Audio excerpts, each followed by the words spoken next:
بسم الله الرحمن الرحيم إذا جاء نصر الله والفتح ورأيت الناس يدخلون في دين الله أفواجا إن الحمد لله نحمده ونستعينه ونستغفره من يهده الله فلا مضل له ومن يضلل فلا هادي له وأشهد أن لا إله إلا الله وحده لا شريك له وأشهد أن محمدا عبده ورسوله أما بعد فإن أصدق الحديث كتاب الله وأحسن الهدي هدي محمد صلى الله عليه وسلم وشر الأمور محدثاتها وكل محدثة بدعة وكل بدعة ضلالة وكل ضلالة في النار يا أيها الذين آمنوا اتقوا الله وقولوا قولا سديدا يصلح لكم أعمالكم ويغفر لكم ذنوبكم ومن يطع الله ورسوله فقد فاز فوزا عظيما கண்ணியத்திற்குரிய அல்லாஹ்வுடைய அடியார்களே, இறைவனின் சாந்தியும் சமாதானமும் அவனுடைய பற்றாத பெருங்கருணையும் அண்ணல் நம் பெருமகனார் நபிகள் நாயகம் ஸல்லல்லாஹு அலைஹி வஸல்லம் அன்னவர்களின் மீதும் அவர்களுடைய வாழ்க்கை நெறிமுறைகளை தங்கள் வாழ்க்கையில் பின்பற்றிய சஹாபா பெருமக்களின் மீதும் ஜும்மாவை நிறைவேற்றுவதற்காக இங்கே குழுமியிருக்கிற நம் அனைவர்களின் மீதும் என்றென்றும் நின்று நிலவருமா. அன்பிற்குரிய அல்லாஹ்வுடைய நல்லடியார்களே, அல்லாஹ் ரப்பல் ஆலமீன் உலகத்தில் வாழுகிற மனிதர்களை உலகத்தில் தான் எதற்காக படைத்தேன் என்கிற காரணத்தை திருமறை குர்ஆனில் பல இடங்களில் நமக்கு சொல்லித் தருகிறான். அல்லதீ ஹலக்கல் மௌத வல் ஹயாத லியப்லுவக்கும் அய்யுக்கும் அஹ்ஸனு அமலா. மக்களே, மனித சமூகமே, இந்த உலகத்தில் நீங்கள் படைக்கப்பட்டதற்குண்டான காரணம் என்னவென்றால், இறைவன் ஏன் இந்த உலகத்தில் உங்களுக்கு வாழ்வு என்கிற விஷயத்தையும் பின்னர் மரணம் என்கிற விஷயத்தையும் ஏற்படுத்தினான் என்று சொன்னால், ஐயுக்கும் அஹ்ஸனு அமலா, உங்களில் யார் நல்ல அமல்களில் அதிகமாக ஈடுபடுகிறீர்கள், இறைவனுக்கு பொருத்தமான, இறைவன் விரும்புகிற, நாளை மறுமையில் நம்மை ஈடேற்றம் செய்கிற காரியங்களை யார் உங்களில் அதிகம் செய்கிறீர்கள் என்பதை சோதித்து பார்ப்பதற்காகத்தான் இந்த உலக வாழ்க்கையை மனிதர்களுக்கு நாம் கொடுத்தோம் என்று வல்ல ரப்புல் ஆலமீன் திருமறை குர்ஆனில் நமக்கு சொல்லித் தருகிறார். அந்த அடிப்படையில் உலகத்தில் நாம் வாழுகிறோம் என்றால், நாம் உலகத்தில் படைக்கப்பட்ட நோக்கத்தை எந்த ஒரு காலத்திலேயும் நாம் மறந்துவிடக்கூடாது. வியாபாரம் செய்கிறோம், நம்முடைய பிள்ளைகள் நல்ல முறையில் வாழ வேண்டும், அவர்களுக்கு நல்ல படிப்பை கொடுக்க வேண்டும், அன்றாடம் சாப்பாட்டிற்குரிய எல்லா உழைப்புகளையும் நம்ம செய்கிறோம், உலகத்தில் சொத்து பத்துக்களை வாங்கி போடுகிறோம், நல்ல வாகனங்களை வாங்கி போடுகிறோம், உலகத்தினுடைய எல்லா இன்பங்களையும் நாம் அனுபவிக்கிறோம். சரி, ஆனால் இதற்காக நாம படைக்கப்பட்டோமா என்று கேட்டால் கிடையாது. உலகத்தின் ஒரு பகுதி அதை அனுபவிப்பது, மற்றொரு பகுதி என்ன, இந்த உலகத்தை விட்டு ஒரு நாள் நாம் அனைவரும் பிரிய போகிறோம்.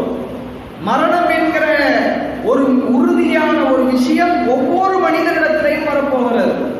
குல்லு நஃப்ஸின் தாயிகத்துல் மௌத், உங்களில் ஒவ்வொருவரும் ஒரு நாள் மரணத்தை அனுபவித்தே ஆக வேண்டும் என்று இறைவன் பேசுகிறான். உலகத்தில் நிலையாக வாழ்ந்துவிட முடியுமா? கோடி ரூபாய்களை கையில் வைத்திருந்தாலும் கூட தன்னுடைய உயிரை கடைசி வரைக்கும் கையில் பிடித்திருக்க முடியுமா என்று கேட்டால் கிடையாது. எவ்வளவு பெரிய ஆண்ட அரசனாக இருந்தாலும் சரி, ஒரு நாள் ஆவணி மண்ணுக்குள்ளே தான் போக வேண்டும் என்பதை யாராவது மறுக்க இயலுமா என்று கேட்டால் கிடையாது. அப்ப நிலையற்ற இந்த உலகத்தில் வாழக்கூடிய நமக்கு உலகத்திற்கு பின்னால் ஒரு வாழ்க்கை உங்களுக்கு இருக்கிறது. அதுதான் மறுமை வாழ்க்கை. அந்த மறுமை வாழ்க்கையில் இறைவன் நம்மை ஈடேற்றம் செய்ய வேண்டும் என்றால், சுவனவதிக்குள் நம்மை நாம் நுழைத்துக் கொள்ள வேண்டும் என்றால், உலகத்தில் இறைவன் சொல்லி தந்த நல்ல அமல்களை, எதுவெல்லாம் சிறப்பிற்குரிய காரியங்கள் என்று நமக்கு அடையாளப்படுத்தப்பட்டதோ அந்த காரியங்களை எல்லாம் நம்முடைய வாழ்க்கையில் அதிகமாக செய்யக்கூடிய மக்களாக நாம் என்ன செய்ய வேண்டும், இருக்க வேண்டும்.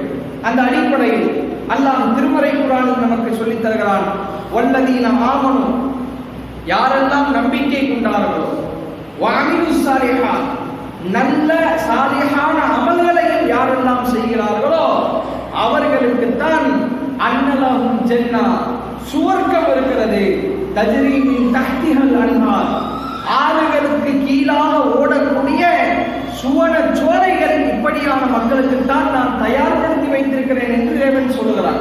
அப்ப இறைவனால் காட்டித் தரப்பட்ட நல்ல அமல்களின் மூலியமாகத்தான் ஒரு மனிதன் சுவனத்திற்குள்ளே போக இயலும். இறைவனால் தயாரித்து வைத்திருக்கப்பட்டிருக்கிற அந்த சுவனத்திற்கு நம்மை தயார்படுத்த வேண்டும் என்று சொன்னால் நம்முடைய வாழ்க்கையில் நல்ல அமல்கள் அதிகமாக இருக்க வேண்டும் என்று அல்லாஹ்வும் அல்லாஹ்வுடைய தூதர் அவர்களும் நமக்கு சொல்கிறார்கள். இதை எப்படி நாம சொல்கிறோம்? நல்ல அமல்களின் இந்த உலகத்தில் நம்ம செய்யும் பொழுது மறுமையிலேயும் நமக்கு நல்ல விஷயங்கள் நடக்கும், சுவர்க்கத்துக்கு போகலாம். எந்த ஒரு மனிதன் நல்ல காரியங்கள் அதிகமாக ஈடுபடுகிறானோ அந்த மனிதனுக்கு உலகத்திலேயும் அல்லாஹ் நல்லதொரு வாழ்க்கையை அமைக்கிறான். எப்படி இதை சொல்கிறோம்? ஒரு வரலாற்றை திருப்பி பாருங்கள். அல்லாஹ்வுடைய தூதர் அவர்கள் தன்னுடைய தோழர்களுக்கு அந்த வரலாற்றை சொல்கிறார்கள். அந்த வரலாற்றின் மூலியமாக அல்லாஹ்வுடைய தூதர் எதை இந்த மனித சமுதாயத்துக்கு சொன்னாங்க தெரியுமா? உங்களுடைய வாழ்க்கையில அல்லாஹ்விற்காக மட்டும் நீங்கள் செய்கிற நல்ல அமல்களுக்குரிய முக்கியத்துவத்தையும், அந்த அமல்களின் மூலியமாக உங்களுடைய உலக வாழ்க்கையில் கூட நீங்கள் ஈடேற்ற பெறலாம் என்பதையும் ரசூலுல்லாஹ் தெளிவா சொல்றாங்க. எப்படி சொல்றாங்க? ஒரு காலகட்டத்தில் 3 மனிதர்கள் இருந்தார்கள். அந்த 3 மனிதர்களும் ஒரு நாள் பயணம் செய்து போய் கொண்டிருக்கும் பொழுது அசாபஹுல் மத்தர், ஒரு நீய மழை அடித்து விடுகிறது. மழை கொட்டு பயணத்தில் போய் கொண்டிருக்கும் பொழுது எங்கே ஒதுக்குமிடம் இருக்கும் என்று தேடி அலையும் பொழுது அந்த 3 பேருக்கும் ஒரு ஒதுங்குமிடம் கிடைக்குது. என்ன? ஒரு குகை. அந்த குகைக்குள் 3 பேர்களும் போய்விடுகிறார்கள். மழை பெய்யுதே, மழை நின்றவுடனே நம்ம போலாமே என்று மலைக்கு நாம் எல்லாம் ஒதுங்குறது மாதிரி அந்த 3 பேரும் ஒதுங்குகிறார்கள். அல்லாஹ் என்ன செய்கிறான்? ஒரு மிகப்பெரிய பாறையை அனுப்பி அந்த குகையை, அந்த பாறை என்ன செய்து விடுகிறது? வந்து மூடி விடுகிறது. வெளியே வர முடியாத அளவிற்கு அந்த குகையில் அவர்கள் சிறை வைக்கப்படுகிறார்கள். இந்த நேரத்தில் அந்த 3 பேரில் ஒருவர் சொல்லுகிறார், நீங்கள் அல்லாஹ்விடத்தில் அஃலலுல் அமல், எந்த அமலை சிறப்பிற்குரிய நல்ல காரியமாக உங்க வாழ்க்கையில செஞ்சிருப்பீங்களோ அந்த அமல்களை அல்லாஹ்விடத்தில் கோடிட்டு காட்டி, அல்லாஹ் நான் இந்த அமல்களை எல்லாம் செஞ்சிருக்கிறேன், நான் நல்ல காரியங்கள் இதையெல்லாம் செஞ்சிருக்கிறேன், இதை நான் உனக்காக மட்டும்தான் செய்தேன் என்று அல்லாஹ்விடத்துல நீங்க செஞ்ச அமல்களை சொல்லி காட்டி அல்லாஹ்ட்ட நீங்க பாதுகாப்பு தேடுங்க என்று அந்த 3வரில் ஒருவர் சொல்கிறார். உடனே ஒருவர் ஆரம்பிக்கிறார். எப்படி? அல்லாஹ், என்னுடைய இறைவா, எனக்கு என்னுடைய தாய் வழியில் ஒரு பெண்மணி இருந்தார். என்னுடைய தாயோடு பிறந்த சகோதரருடைய மகள் ஒருவர் இருந்தார். மிகவும் அழகான பெண்மணி. அந்த பெண்மணியை நான் அடைய வேண்டும் என்று நீண்ட நாள் எனக்கு ஆசை. எனவே அந்த பெண்மணியிடத்தில் நான் கேட்கும் பொழுது அந்த பெண்மணி அதை மறுத்து விட்டார்கள். ஒரு பஞ்ச காலம் அந்த பெண்ணுக்கு வந்ததற்கு பின்னால் குறிப்பிட்ட ஒரு நாணயம் கேட்டு, ஒரு பொருளாதாரம் கேட்டு என்னிடத்தில் வந்தார்கள். நான் அதை பயன்படுத்தி அந்த பொருளாதாரத்தை அந்த பெண்ணுக்கு கொடுத்து நான் அந்த பெண்ணை அடையலாம் என்று போகும் பொழுது கடைசி நேரத்தில் இருவரும் சேரக்கூடிய அந்த நேரத்தில் அந்த பெண்மணி ஒரு வார்த்தை சொன்னார்கள். என்ன சொன்னார்கள்? இத்தகில்லா, நீங்கள் அல்லாஹ்விற்கு பயந்து கொள்ளுங்கள். திருமணம் என்கிற பந்தத்தை தவிர இந்த உறவை நாம் வைத்துக் கொள்ள முடியாது என்று சொன்னவுடன் அந்த இடத்தில் வல்ல ரப்புல் ஆலமீனை பயந்து, இறைவா நான் உனக்கு அஞ்சி அந்த இடத்திலிருந்து நான் எழுந்துவிட்டேன், இந்த காரியத்தை உனக்காக நான் செய்திருப்பேன் என்றால் நீ அதை அறிவாய் என்ற நெருக்கடியிலிருந்து தப்பிப்பதற்கு இந்த பாறையை எங்களை விட்டும் நீ விலக்கி வைப்பாயாக என்று சொல்லும் போது இறைவன் அவர் செய்த நல்ல அமலை கவனிக்கிறான், அவருடைய உள்ளத்தில் இருக்கிற பரிசுத்தத்தை கவனிக்கிறான். கவனித்து அந்த பாறை லேசாக விலகுகிறது. அதே போன்று இன்னொருவர் ஒரு பிரார்த்தனை செய்கிறார். அவர் என்ன நல்ல அமலை செஞ்சாரு? இறைவா, என்னிடத்தில் ஒருவர் கூலிக்காக வேலை பார்த்தார், என்கிட்ட கூலி வேலை பார்த்தார். கூலி வேலை பார்த்தவர் சம்பளம் வாங்காம போயிட்டார் வீட்டுக்கு. போயிட்டு நீண்ட காலம் கழித்து அவர் வருகிறார். அவருக்கு கொடுப்பதற்காக எடுத்து வைத்த அந்த பொருளாதாரத்துல நான் ஒரு சில தானியங்கள் வாங்கினேன், பயிர்கள் வாங்கினேன். அதை வச்சு நான் விவசாயம் செஞ்சேன். அது பெருகி நான் ஒரு சில ஆடு மாடுகளை எல்லாம் வாங்கி அதுவும் மந்தையாகி நிற்கிறது.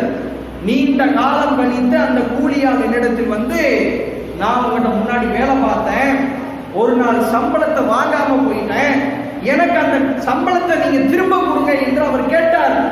கேட்கும் பொழுது நான் எந்த விதமான மறுப்புமே சொல்லாம, நான் உங்களுக்கு கொடுப்பதற்காக வைத்திருந்த அந்த பொருளாதாரத்தில் தான் இந்த நெல்மணிகளை வாங்கி இதை விவசாயம் செய்தேன். அது பெருகியது.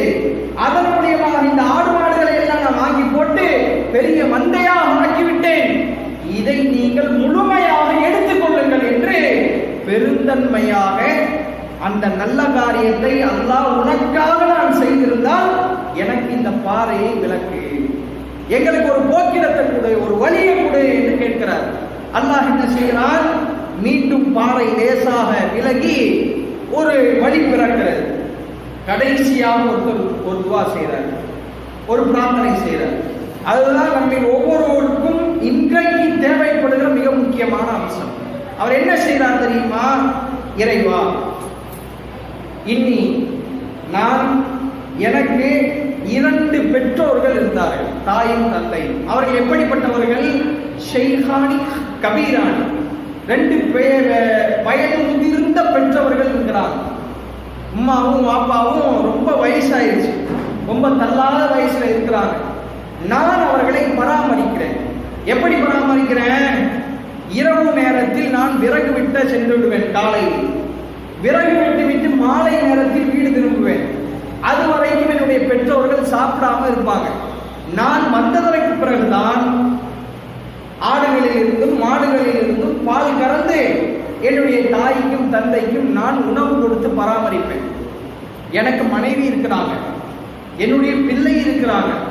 என்னுடைய பிள்ளைக்கும் என்னுடைய மனைவிக்கும் நான் உணவு கொடுப்பதற்கு முன்னால் என்னை பெற்றெடுத்த தாய்க்கும் தந்தைக்கும் உணவு கொடுத்து விட்டுத்தான் நான் என்னுடைய பிள்ளைகளுக்கு கூட கொடுப்பேன். ஒரு நாள் இரவு நீண்ட நேரம் ஆகிவிட்டது, நான் வேலை முடிச்சுட்டு வர்றதுக்கு ரொம்ப நேரம் ஆயிடுச்சு. பால் கறந்து அந்த பாத்திரத்தை எடுத்து விட்டு என்னுடைய தாயிடத்திலையும் தந்தை இடத்திலையும் சென்றேன். அவர்கள் நவ்மாடி 2 பேரும் தூங்கிட்டாங்க. நான் அவங்களை தூக்கத்திலிருந்து எழுப்புறதுக்கு எனக்கு கொஞ்சம் சங்கட்டமாக இருந்துச்சு.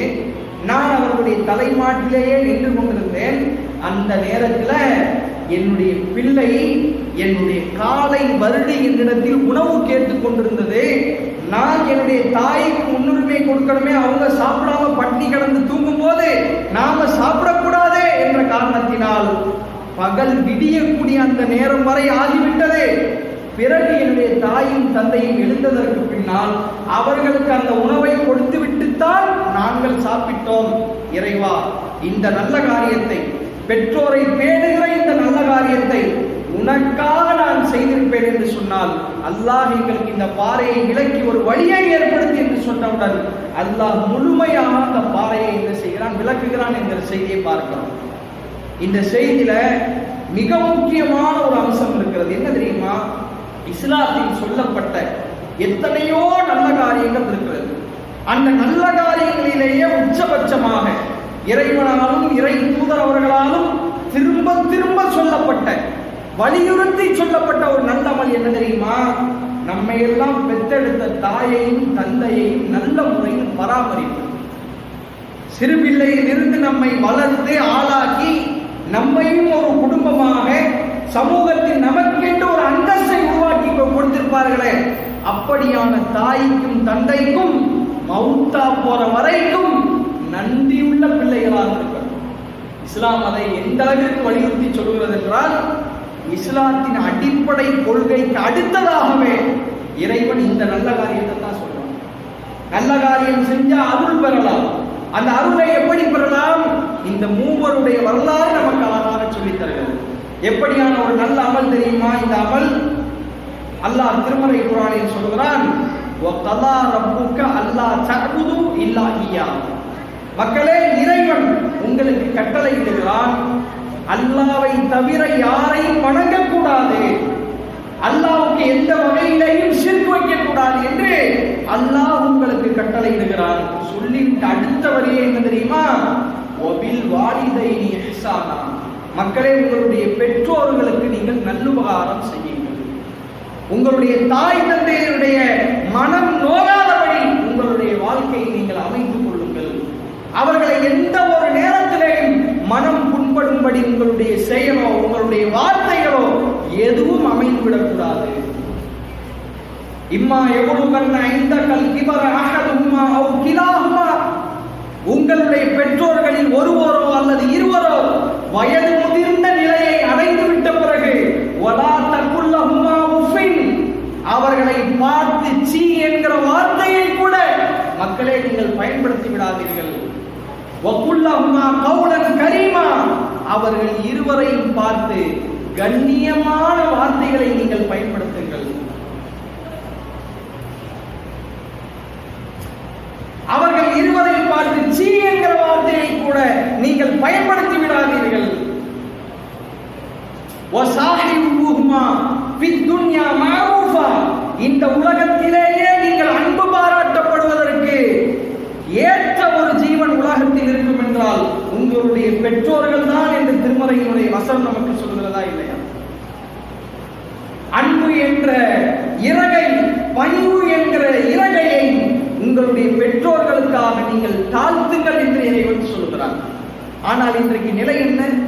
தாய்க்கும் தந்தைக்கும் இஸ்லாம் இவ்வளவு பெரிய அந்தஸ்தை கொடுத்திருக்கிறது, இவ்வளவு பெரிய சிறப்பை கொடுத்திருக்கிறது. நம்முடைய பெற்றோர்களை நாம் நல்ல முறையில் பேணுகிறோமா? அவரவர் நினைத்துக் கொள்ளலாம். 3 வேளை சாப்பாடு போடுறேன், எங்க வீட்டுல தான் வச்சு நான் பராமரிக்கிறேன், 3 வேளை சாப்பாடு நான் போட்டுறேன், அதனால பெற்றோர்களை கவனித்ததாக ஆகுமா? பெற்றோர்களை பேணியதாக ஆகுமா? நமக்கு அவங்க சாப்பாடு மட்டும் நான் போட்டாங்களா?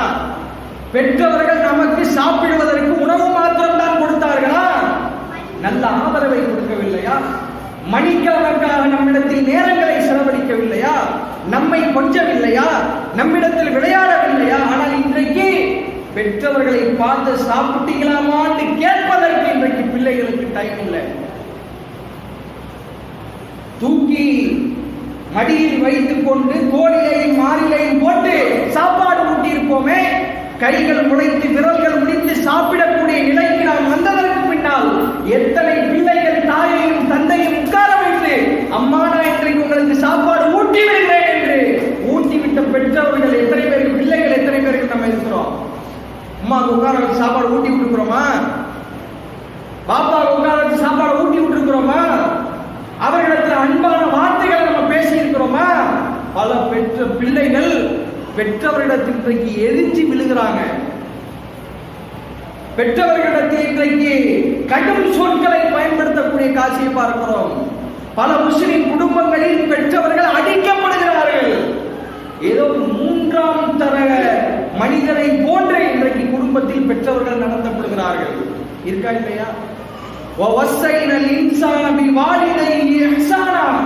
அல்லாஹ் சொல்கிறான், மக்களை இறைவன் உங்களுக்கு வசியத்து செய்கிறான். வார்த்தையை கவனியுங்கள். சுப்ஹானல்லாஹ், அல்லாஹ் நமக்கு வசியத்து செய்கிறான். உபதேசம் அல்ல, அது சாசனம். இறைவன் உங்களுக்கு வசியத்து செய்கிறான். என்ன வசியத்தது? வபில் வாலிதைனி இஹ்சானா, உங்களுடைய பெற்றோர்களுக்கு நீங்கள் நல்லுபகாரம் செய்யுங்கள், அவர்களை நல்ல முறையில் நீங்கள் கவனித்துக் கொள்ளுங்கள், அவர்களுடைய மனம் நோகாதபடி உங்களுடைய வாழ்க்கையை நீங்கள் அமைத்துக் கொள்ளுங்கள் என்று இறைவனுடைய திருமறையினுடைய வசனம் நமக்கு சொல்கிறதா இல்லையா? ஏன் அந்த சிறப்பு? நமக்காக எவ்வளவு பெரிய சிரமங்களை அவர்கள் எடுத்திருக்கிறார்கள், எவ்வளவு பெரிய கஷ்டங்களை தாங்கியிருக்கிறார்கள், வாழ்க்கையில் எவ்வளவு பெரிய இன்னல்களையும் துன்பங்களையும் நமக்காக தாங்கியிருக்கிறார்கள். ஆனால் இன்றைக்கு பிள்ளைகளாக இருக்கக்கூடியவர்கள் பெற்றவர்களே இன்றைக்கு ஏதோ 4 பிள்ளை இருந்துச்சு, சொத்து எல்லாம் பிரித்து முடித்ததற்கு பின்னால் வார்த்தைகள் எப்படி, 10 நாள் நீ பார்த்துக்க, 10 நாள் நான் பார்த்துக்கிறேன், தங்கச்சி வீட்டில் ஒரு 10 நாள் இருக்கட்டும், என் வீட்டில் ஒரு 15 நாள் இருக்கட்டும், என் வீட்டில் ஒரு 25 நாள் இருக்கட்டும் என்றெல்லாம் இன்றைக்கு பெற்றோர்களை அங்கும் இங்குமாக பந்தாடக்கூடிய காட்சியை நம்ம இன்னைக்கு உலகத்தில் பார்க்கிறோமா இல்லையா? அல்லாஹ்விடத்துல குற்றவாளி உள்ள போய் நிற்க மாட்டோமா? இது சர்வ சாதாரணமான ஒரு நன்மையாக இஸ்லாத்தில் சொல்லப்பட்டிருக்கிறதா? எப்படி சொல்லப்பட்ட நன்மை? அல்லாஹ்வுடைய தூதர் அவர்கள் நமக்கு சொல்றாங்க. ஒரு நபித்தோழர் வருகிறார், அல்லாஹ்வுடைய தூதரே, அல்லாஹ்வுடைய பாதையில போராடுவதற்கு, என்னுடைய உயிரை தியாகம் செய்வதற்கு நான் தயாரா இருக்கிறேன், போராடுவதற்கு எனக்கு அனுமதி கொடுங்கன்னு ஒருத்தர் வந்து கேட்கிறார். கேட்டவுடன் அல்லாஹ்வுடைய தூதர் அந்த நபித்தோழரை பார்க்கிறார். பார்த்து கேட்கிறாங்க, உனக்கு வாப்பா இருக்கிறாரா? ஆமா அல்லாஹ்வுடைய தூதரே இருக்கிறாங்க. அம்மா இருக்கிறாங்களா? இருக்கிறாங்க சொல்லலாம். இந்த 2 பேருக்கும் பணிவிடை செய்வதன் மூலமாக, 2 பேர்களுக்கும் அவர்களை நல்ல முறையில் கவனிப்பதன் மூலமாக நீங்கள் அல்லாஹ்வுடைய பாதையில் போராடிய நன்மையை பெற்றுக் கொள்ளுங்கள் என்று இஸ்லாம் நமக்கு சொல்லுதா இல்லையா? நீ உயிரை கொடுக்க வேணாம், தாய் தந்தையரை நல்ல முறையில் நம்ம பேசுறோமா? உட்கார்ந்து பேசி பாருங்க. அவர்களுடைய உள்ளத்தில் என்னவெல்லாம் துன்பங்கள் இருக்கிறது, கஷ்டங்கள் இருக்கிறது, உங்களுக்கு நான் ஏதேனும் குறை வச்சிருக்கிறேன், அம்மா உங்கள்கிட்ட நான் எப்படி நடந்துக்கணும்னு கேளுங்க.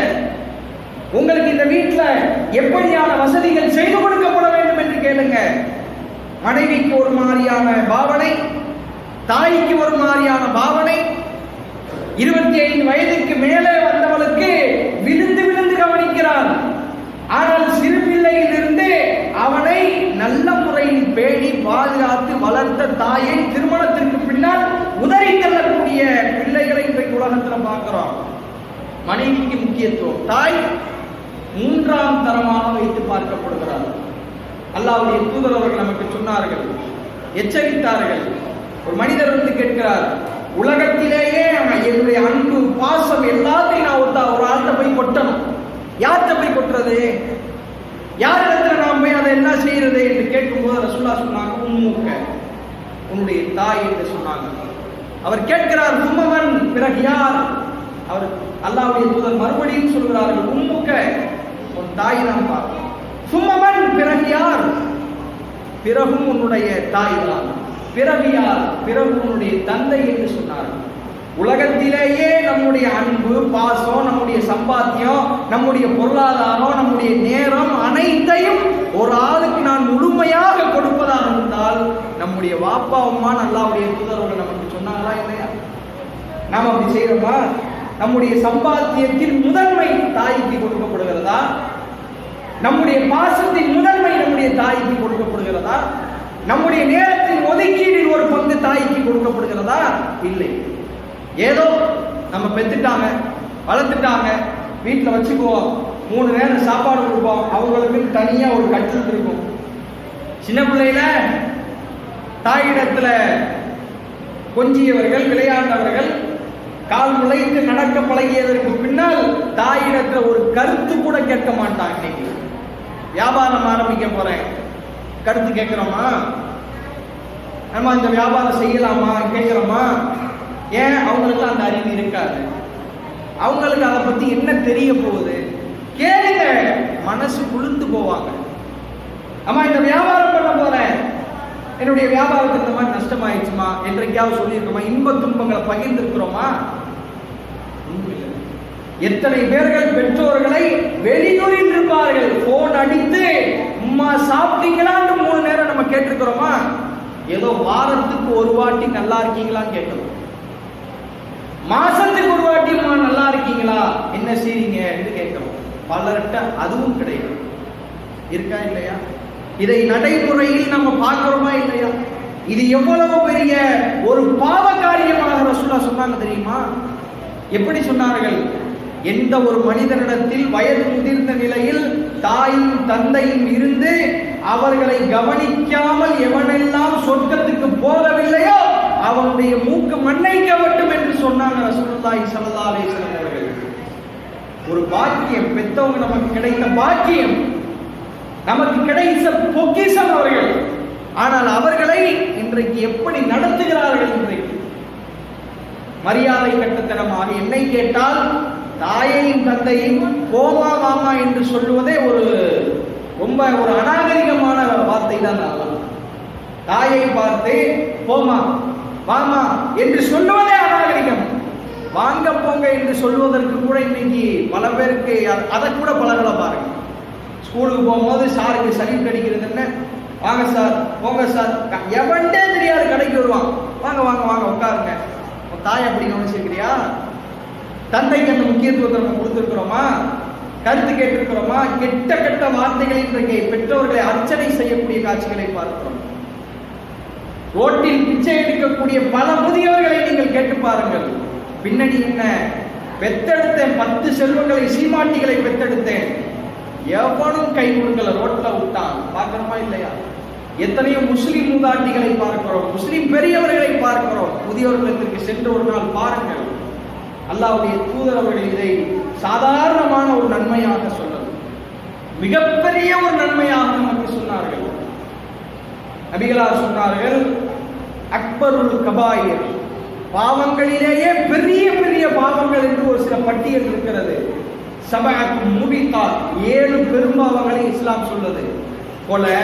கொள்ளையடிக்கிறது, அதே மாதிரி விபச்சாரம் செய்யறது, இது மாதிரியான பட்டியலை எல்லாம் ரசூலுல்லாஹ் சொல்லிக்கிட்டு வரும்போது முதல் இடத்தில் எதை சொல்றாங்க தெரியுமா? இஷ்ராக்கு பில்லாஹ், அல்லாஹ்வுக்கு ஷிர்க் வைக்கிறது. இது பாவத்திலேயே கொடுமையான பாவம். அதுக்கு அடுத்த கட்டமா ரசூலுல்லாஹ் எந்த பாவத்தை சொல்றாங்க தெரியுமா? உக்கூக்குல் வாலிதைன், உங்களுடைய தாய் தந்தையுடைய மனசு நோகும்படி நீங்க பேசியிருந்தீங்கன்னு சொன்னா, அவர்களுடைய மனது உங்களால் புண்படும் என்று சொன்னால், அதுதான் உங்களுடைய வாழ்க்கையில் நீங்கள் செய்கிற பாவங்களிலேயே கேடுகட்ட பாவம் என்று ரசூலுல்லாஹ் சொன்னார். எத்தனை பேர்கள் மனசு கஷ்டப்படுத்தியிருப்போம், எத்தனை வார்த்தைகளை தாயிடத்தில் நம்ம உதித்திருப்போம், எவ்வளவு கடுமையான சொற்களை பாப்பாவை பார்த்து நம்ம பேசியிருப்போம். மன்னிப்பு கேட்டிருக்கிறோமா? அம்மா ஒரு காலத்துல நான் இப்படி பேசிட்டேன், இப்ப பேசாட்டினா கூட சிந்தித்து பாருங்க. ஒவ்வொருத்தரும் இதை உலகத்திலேயே அதற்குண்டான பிராயச்சித்தத்தை தேடிக்கொள்ளுங்கள். அல்லாஹ்விடத்துல போய் பாவியாக போய் நின்றக்கூடாது. நம்முடைய இந்த 40 ஆண்டு கால வாழ்க்கை, 35 ஆண்டு கால வாழ்க்கையில என்னுடைய தாயுடைய மனம் நோகும்படி நாம் பேசியிருந்தால் அவங்க அதை பெருசா எடுத்துக்க மாட்டாங்க. ஏன் பிள்ளை பேசிட்டு போறான், அதையும் சந்தோஷமாக எடுத்துக் கொள்கிற ஒரே ஜீவன் நம்முடைய தாய் தந்தையர் மட்டும்தான். கட்டிய மனைவி கூட போடாண்டு போயிடுவான் அந்த மாதிரி பேசினோம்னா. ஆனா தாய் பேசி அடுத்த நொடியே மறந்து விடுவாங்க. நீங்க நம்ம கண்ட மாதிரி பேசுவோம், சாப்பிட்டு போவாப்பான்னு சொல்லுவாங்க. எப்படி? இது மாதிரியான ஒரு தயார மனசு கொண்ட அந்த உள்ளத்தை எந்தெந்த நேரங்களில் எப்படியெல்லாம் நம்ம நோகடிச்சிருக்கோம், எப்படியான பேச்சுக்களை எல்லாம் நம்ம பேசியிருக்கோம். அந்த பேச்சுகளுக்கு அல்லாஹ்விடத்துல போய் பதில் சொல்லணும். அவர்களிடத்தில் நம்ம மன்னிப்பு கேட்கணும். தாயிட்ட தந்தை நம்ம ஏதாவது மனம் புண்படும்படி பேசியிருந்தால் உலகத்திலேயே அவர்கள்ட்ட போய் மன்னிப்பு கேளுங்க. தாயையும் தந்தையும் பராமரிக்காத ஒரு சூழ்நிலை அவர்களை கேட்பாரற்று கவனிப்பாரற்று நம்ம விட்டிருந்தோம் என்று சொன்னால், நம்முடைய அண்ணன் தம்பி அவர்களுடைய பராமரிப்பில் அவர்கள் இருப்பார்கள் என்று சொன்னால் உரிமை கொண்டாடுங்க. என் வீட்டில் வச்சு நான் பார்ப்பேன், மௌத்தா போற வரைக்கும் நான் பார்ப்பேன். அவர்களுடைய மலஜலத்தை நான் அள்ளுவேன், சந்தோஷமாக அள்ளுவேன். சாப்பிடும் பொழுது அவர்களுடைய நிலை மோசமாக இருக்கிறதா நான் அவர்களுக்கு ஊட்டி விடுவேன், அவர்களை தூக்குவேன், அவர்களை சுமப்பேன். எல்லா நிலையிலேயும் அவர்களுக்கு கடைசி காலகட்டம் வரைக்கும் அவர்களுடைய மனம் நோகாதபடி என்னுடைய வாழ்க்கையை நான் அமைத்துக் கொள்வேன் என்கிற நிலையில் தான் ஒரு பிள்ளை இருக்க வேண்டும். அல்லாஹ்வுடைய தூதர் அவர்கள் அதை நமக்கு சொல்கிறார்கள். இந்த குகைவாசிகளுடைய சம்பவத்தில் மிக மிக உருக்கமான ஒரு செய்தி என்ன தெரியுமா? புள்ள காலை பிடிச்சு அழுவுது, எனக்கு சாப்பாடு கொடுங்கன்னு. ஆனா அந்த மனிதர் தன்னுடைய தாய், வயதான அந்த தாய் தந்தையரை ஒரு நிமிடம் சிந்தித்து பார்த்தார் பாருங்க. அதை தன்னுடைய தாய்க்கும் தந்தைக்கும் முக்கியத்துவம் கொடுத்தார் பாருங்க. அங்கேதான் அவர் சிறந்த மனிதராக உயர்ந்து நிற்கிறார். ஒரு மனிதர் ரசூலுல்லாஹ்ட்ட கேட்கிறாரு, அல்லாஹ்வுடைய தூதரே, இன்னலி மாலும் கோவலன். அவர் சொல்றாரு, அவர் ஒரு குடும்பஸ்தன் ஆயிட்டார். அவர் சொல்றாரு, இன்னலி மாலும் கோவலன், எனக்கு காசு பணம் நிறைய இருக்கு, சம்பாதிக்கிறேன். கோவலது, அதை செலவழிக்கிறதுக்கு எனக்குன்னு தனி குடும்பம், பிள்ளைகள் இருக்கிறது, மனைவி இருக்கிறாங்க. அபி என்னுடைய தந்தை நான் சம்பாதிக்கிற காசுல இருந்து காசு கேட்கிறார், எனக்கு கொடுப்பா அப்படின்னு கேட்கிறார். நிறைய கேட்கிறார் ரசூலுல்லாஹ். என்ன செய்யறது என்று கேட்கும் போது தந்தை அழைக்கப்படுகிறார். தாயும் மகனும் இங்க நிற்கிறாங்க, தந்தையும் மகனும் இங்க நிற்கிறாங்க. மகனிடத்துல ரசூலுல்லாஹ் சொன்ன வார்த்தை என்ன தெரியுமா? இன்ன மாலுக்க, உன்னுடைய செல்வமும் நீயும் இவருக்குரியதுதான். எவ்வளவு கேட்டாலும் கொடு என்று ரசூல் ஸல்லல்லாஹு அலைஹி வஸல்லம் அவர்கள் சொன்னார். ஆனால் இன்னைக்கு நிலை என்ன? ஒரு சேலை வாங்கினால் கூட அதில் பாரபட்சம். மனைவிக்கு வாங்குற மாதிரியே அம்மாவுக்கு வாங்குறோமா? பிள்ளைகளுக்கு செலவழிக்கிற மாதிரியே தாய்க்கு செலவழிக்கிறோமா? நமக்கு செலவழிச்சுக்கிற மாதிரியே நம்முடைய தாய்க்கும் தந்தைக்கு நம்ம முக்கியத்துவம் கொடுக்கிறோமா? இல்லை. அது ரொம்ப ரொம்ப பலகீனமானவர்களாக இருக்கிறோம். அல்லாஹ்விடத்துல போய் பதில் சொல்லணும். அமலத்துஹு உம்முஹு குருஹன் வ வலஅத்துஹு குருஹா. அவள் உன்னை சிரமத்திற்கு மேல் சிரமப்பட்டு உன்னை பெற்றெடுத்தால். சாதாரணமான சிரமம் கிடையாது. நமக்காக தூக்கத்தை தொலைத்தார்கள். நீ தூக்கத்துல பலருக்கு டிஸ்டர்ப் பண்ணிட்டோம்னா அப்படியே கொதிச்சு போயிடுவாங்க.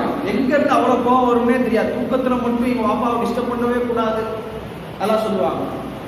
ஆனால் எத்தனை நாள் தூக்கம் இல்லாமல் நம்முடைய தாயும் தந்தையும் நம்மை வளர்த்திருப்பார்கள்.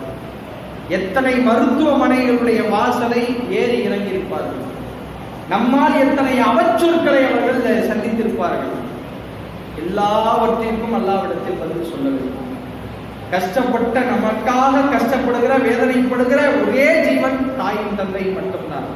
அவர்களை நம்ம இது மாதிரியான நல்ல காரியங்கள் நம்முடைய வாழ்க்கையில நம்ம செஞ்சோம்னு சொன்னால் அருமையில நம்ம ஈடேற்றம் பெறலாம். அதனால நாம இது மாதிரியான விஷயங்கள் ஏதாவது தவறு செய்திருந்தால் அல்லாஹ்விடத்துல இன்றே பாவ மன்னிப்பு தேடி நம்ம மீளணும். சம்பந்தப்பட்ட நம்முடைய தாயும் தந்தையும் ஹயாத்தா இருந்தாங்க அப்படின்னு சொன்னா அவர்களை நல்ல முறையில நம்ம மரணிக்கிற வரைக்கும் கவனிக்கக்கூடிய நன்மக்களாகவும், நல்ல சொற்களையே பேசி நல்ல செயல்களை அவர்களிடத்துல செஞ்சு அவர்களை நல்ல முறையில் பேணி பாதுகாக்கக்கூடிய நன்மக்களாக வல்ல ரப்புல் ஆலமீன் நம் அனைவர்களையும் ஆக்கி அருள் புரியட்டும். வாஹிரு தஅவானா அல்ஹம்துலில்லாஹி ரப்பில் ஆலமீன். அஸ்ஸலாமு அலைக்கும் வரஹ்மத்துல்லாஹி